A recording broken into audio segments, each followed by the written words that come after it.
So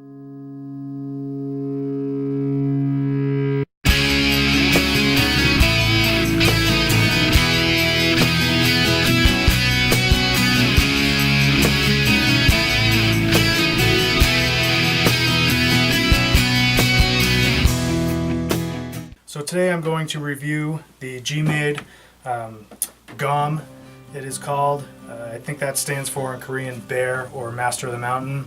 It is growing on me. I thought it was a silly name at first, but it's not so bad. The promo stuff for it looks good with the claw marks and the bear, so it's cool. That's fine. It comes in a kit form only. It's about $340, and as with all kits, there's no electronics. You're gonna have to supply all that yourself. I personally love the fact that it comes as a kit. I always pick a kit over an RTR. For me, building it is half the fun. So it is most similar to, say, an axial bomber or an axial wraith. It's two axles, front and rear, and I think it's going to compete most directly with them. So I've already put it together. Some of the features, it's packed full of features. It's a front motor mount, which goes down to a transfer case. The transmission is really scale looking. It looks a lot like, a full truck transmission, and I can see a lot of people using them in custom builds. Me personally, I think someday I'm going to use one in another build. The transfer case, because it handles a 2-speed and a dig unit, it is a little large looking and it's not very scale, but that's a worthy sacrifice for what it is. So as I said, 2-speed and dig unit. I can't think of any other kits that have that out of the box. I think that's a massive win for Gmade if they work properly.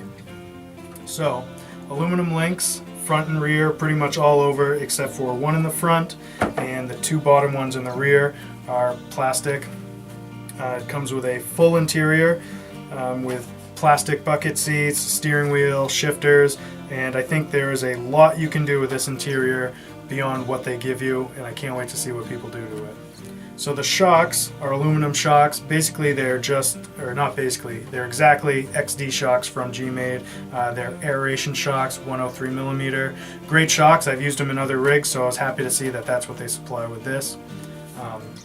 It's lockers, front axle, rear axle, no differential, which is going to help for crawling quite a bit. If you want to go fast with it, you might want to see about opening up the front end like a Yeti. Now, the battery tray, they give you a fancy door system to store the battery. Not a lot of room in there though. It didn't fit my 5,000 milliamp 2-cell Turnigy battery, which I was bummed out to see. So keep that in mind. If that's all you use, you're gonna have to figure something out. You might be able to file it a little bit to fit them, but right off the top, I wasn't able to. So the tires are Gmade MT 2022. They're about 5.5 inches tall, a little bit bigger than a Yeti tire. It only comes with 4, but they do give you a spot to mount a 5th if you get them.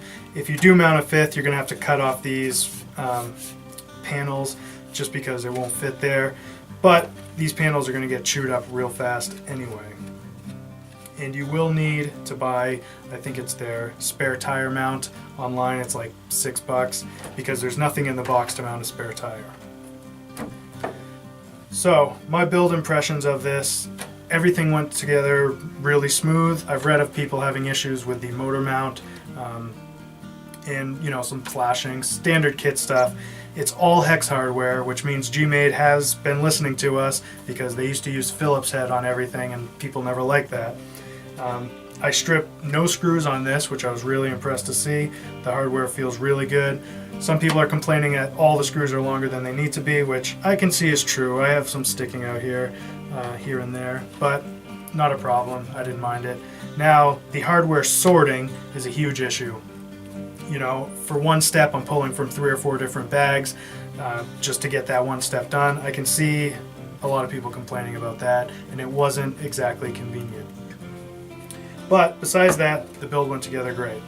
So for it, I used Skyrc Aries Pro 4100 kV centered brushless motor in the front with a 15T pinion and a Skyrc 120A aluminum cased ESC, which this is the first time I ever used them. they're great. I mean, so far so good. A lot of features on those. As for the servos, a lot of people don't like them. I'll get crap for it, but they're solar servos. For a cheap servo, I've never had an issue with them, so I'm going to keep using them until something better comes along.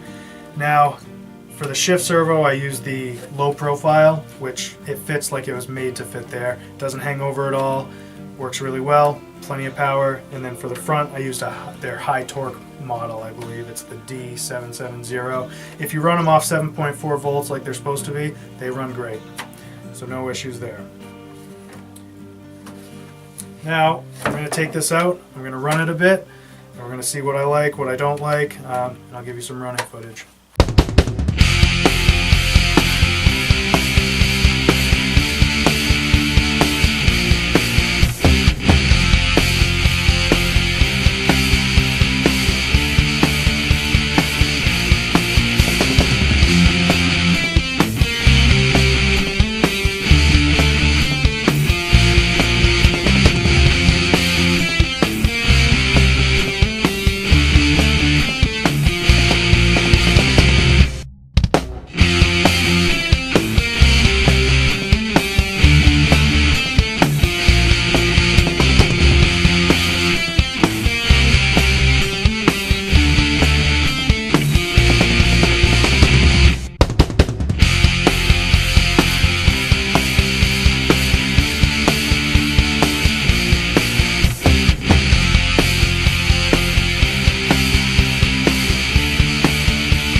So, now that I've had a chance to run this thoroughly, I can tell you what I think.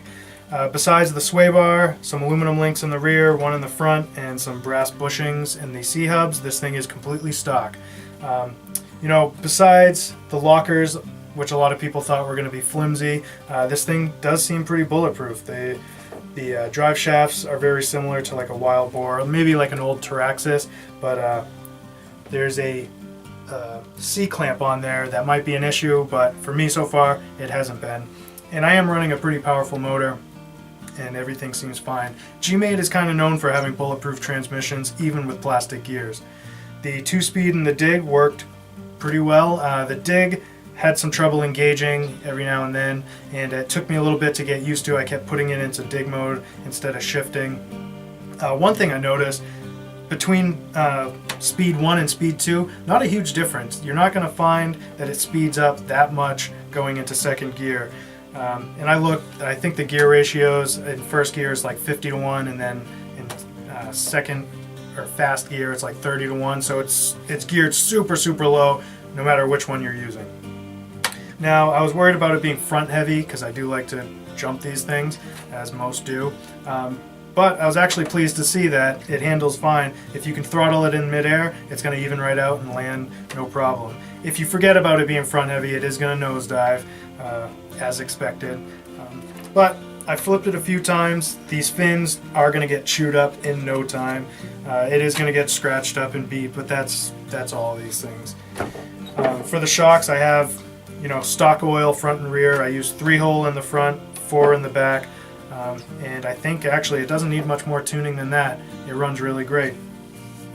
So I hope this helped you guys. If you guys were thinking about buying one of these, I definitely think you should. For my money, it's one of the most scale looking rigs on the market, full interior, and it's just been a lot of fun. I'm going to post more footage down the line of me running it, and maybe I'll do another review after a month of truly beating on it, after I add some stuff to it. So, thanks for watching, guys. I hope this helped you out at all, and I'll see you next time.